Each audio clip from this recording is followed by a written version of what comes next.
বন্ধুরা, আজকে বানাবো পমফ্রেট মাছের ঝাল। পমফ্রেট মাছের ঝাল বানানোর জন্য নিয়েছি এখানে পমফ্রেটকে নুন, হলুদ, সরষের তেল এবং লেবু দিয়ে মাখানো নিয়েছি।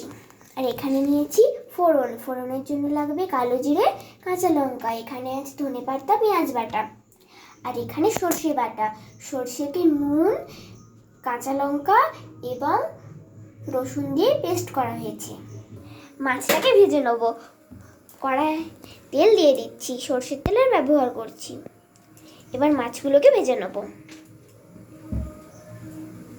মাছগুলোকে হালকা করে ভেজে নিচ্ছি, বেশি কড়া করে ভাজা চলবে না, তাই হালকা করে ভেজে নিচ্ছি। দেখুন বন্ধুরা, মাছ ভাজার যে তেলটা ছিল সেটা আমি একটু তুলে নিয়েছি। এরপর এই তেলেই মধ্যে ফোড়নটা দিয়ে দেবো। লঙ্কা এবং কালো জিরার ফোড়ন দিয়ে দিলাম, ভালো করে মিশিয়ে নিচ্ছি। এরপর দিয়ে দেবো পেঁয়াজ বাটাটা, খুব ভালো করে মিশিয়ে নিচ্ছি।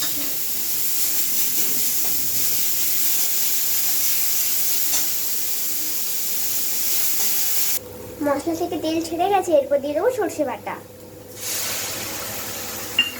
ভালোভাবে মিশিয়ে নেব।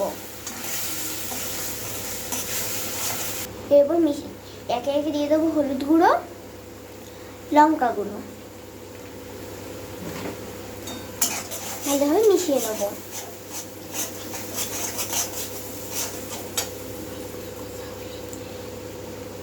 ভালোভাবে কষা হলে জলটা দিয়ে দেবো। মশলাটা কষা হয়ে গেছে, এবার এর মধ্যে জল মিশিয়ে দেবো।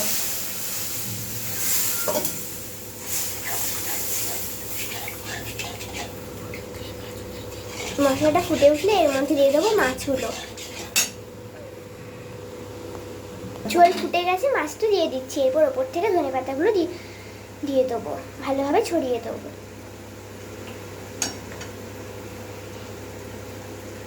দেখুন বন্ধুরা, কত সুন্দর দেখতে হয়েছে। এইভাবেই খুব সহজে আপনারা পমফ্রেট মাছের ঝাল বানাতে পারবেন।